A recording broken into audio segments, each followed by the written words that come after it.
नमस्कार, म मिनी वैज्ञानिक नयनलाल विश्वकर्मा। मैले आविष्कार गरेको यो बाँदर धपाउने नैना यन्त्र, यो यन्त्रको यो धपाउने यन्त्र हो।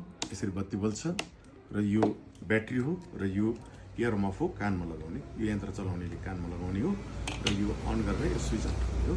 यसैले यसरी धपाएको छ। यो यन्त्र यही नै हो। वन डिभिजन कार्यालयमा 11 जिल्लाका डिएफओ सरहरूलाई र प्रदेश मन्त्री नन्डु गुरुङज्यू उहाँहरूसँग भेटवार्ता गरी देखाएर मैले विषय भएर सम्पूर्ण सरहरू उपस्थित हुनुभएको हुँदा मैले देखाउने मौका पाउँदा म धेरै धेरै हजुरलाई म धन्यवाद गर्छु। र अब मेरो यन्त्र गरेर देखाउँछ र यो यन्त्रलाई यसरी हातमा लिन्छ। यो ब्याट्री 12 भोल्टको र यसलाई झोलामा समातेर जता बाँदर छ त्यतापट्टि यसलाई यसरी बजाउने हो। तर सरहरूले कान थुनिदिनु भनेर म अनुरोध गर्दछु है।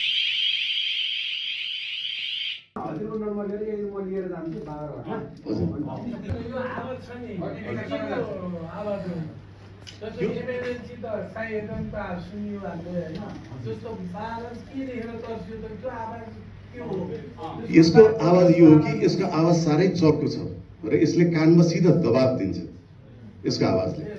हजुर हजुर, बाँदरले एकदम आवाजले कानमा एकदम दबाब दिन्छ र यसले सबभन्दा पहिला एउटा बाँदरको हुलमा एउटा सबभन्दा ठुलो एउटा नाइके बाँदर हुन्छ। सबभन्दा धपाउने बेलामा हामीले सबै हुललाई धपाउनु भन्दा त्यो नाइकेलाई नै सिधा त्यसलाई नै टार्गेट गरेर धपाउँदाखेरि अब बाँकी बाँदरलाई धपाउनु पनि खासै त्यति हुँदैन। यसले लगातार चलाउँदा 45 मिनट दिन्छ, तर यो 2 देखि 3 मिनट मात्रैको दर चलाइ पुग्छ। हजुर, कामको लागि यो इयरफोन लगाउने हो र बाँकी कोही आडामा साथीहरू हुनुहुन्छ भने उहाँले भएसम्म मेडिकलमा पाउँछ, इयरफोन पाउँछ। यहाँ हालेपछि आफै कान बन्द हुन्छ। भएन भने कानमा कपास राखेर कपडाले राम्रोसँग कानलाई सुरक्षित बनाएर चलाउनु।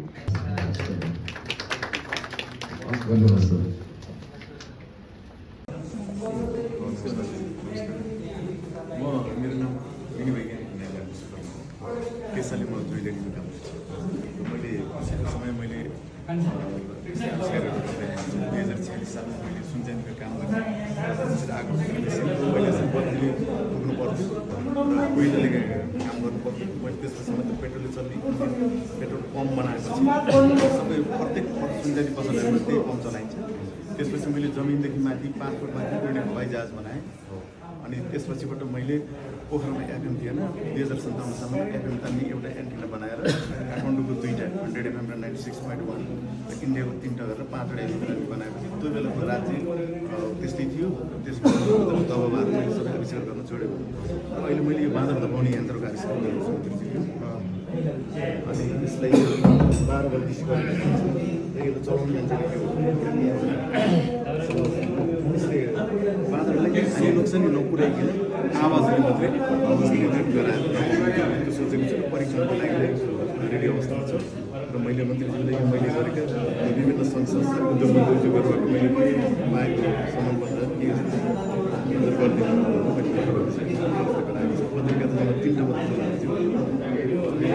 यो सबभन्दा ठुलो समस्या हो देशको समस्या। त्यही भएर मैले यो बनाएर मैले यसबाट मैले फाइदा लिने उद्देश्यले होइन, यो सफल भयो भने नेपाल सरकारलाई मैले बुझाइदिने हो र सरकारले तपाईँले परीक्षण गर्नुभएको छ। मैले परीक्षण गरेको छु मन्त्रीज्यूको। त्यही भएर गर्नको लागि पहिला वनले यहाँबाट यो अफिसबाट पहिला एउटा सानो लिएर स्वीकृति लिएर गर्छु भनेर मैले यसको सफल होस्, काम गरेर हाम्रो समस्याको समाधान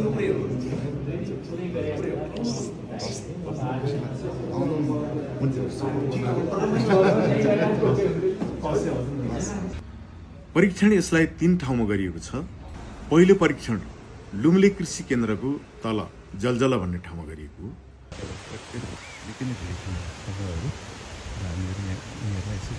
परीक्षणको लागि हामी आएका छौँ।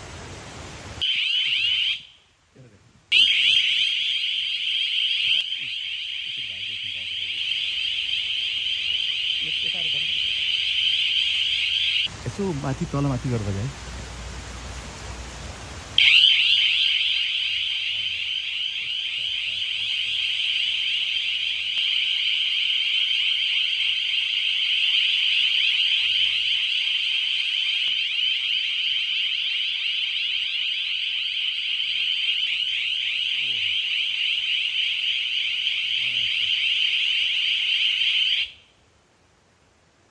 थियो बाँदर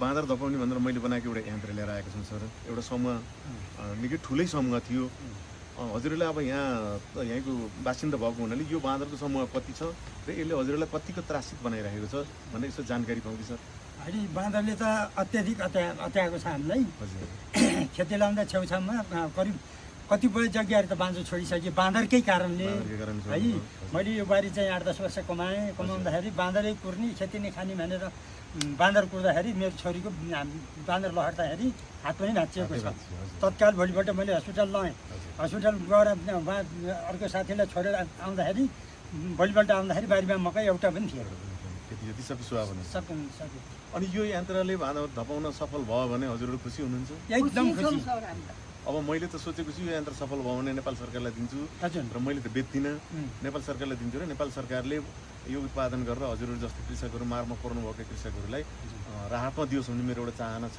हजुरहरू त्यसमा के कतिको एकदम खुसी छौँ त्यस्तो उपलब्धि पायौँ हामीले भने त्यो सहयोग पायौँ भने हामी अति नै खुसी हाम्रो भगवानै हजुर हुनुहुन्छ हजुरले हुनुहुन्छ हाम्रो भगवान र दोस्रो शान्ति स्तूप भन्दा तल गरिएको छ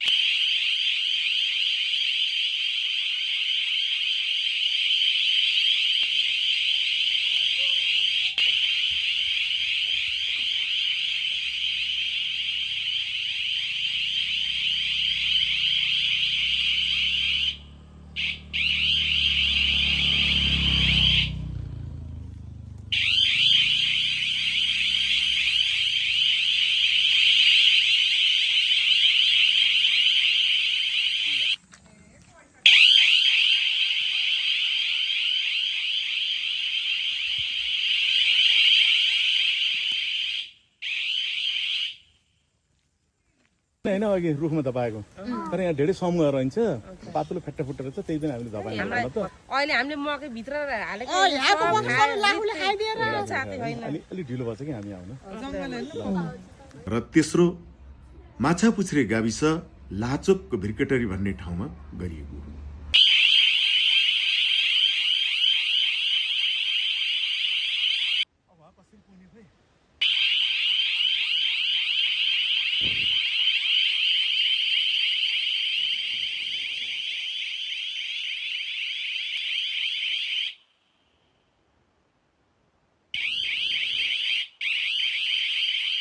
हामीले यहाँबाट यो लाचुको के ठाउँ भन्छ यसलाई भिरकटरबाट हामीले लाखु धपाएर हामीले पारी झिझिरका पुल हुँदै पारीको झिझिरका पाखातिर पठाइसकेका छौँ अब यो मेसिन सफल भयो भने हजुरहरूलाई केही राहत मिल्यो भने मिल्ला जस्तो अनुभव भयो देख्नु भयो नि होइन हजुरहरूले धपाएको देख्नु भयो नि होइन यसरी नि फेरि फेरि भागो भने अब यही मेसिनले काम गर्छ होला भने जहाँसम्म लाग्छ अब त्यसको लागि हामीले अरू पनि थप गर्दैछौँ हजुरले अब यहाँबाट फेरि कति दिन फेरि फर्किन्छन् मलाई खबर गर्नु होला मेरो 9846043091 हो मोबाइल नम्बर हामीलाई खबर गर्नु होला है अब अहिले हामी फेरि लुम्रे भन्ने ठाउँमा जाँदैछौँ लङ्गलेलको हुन्छ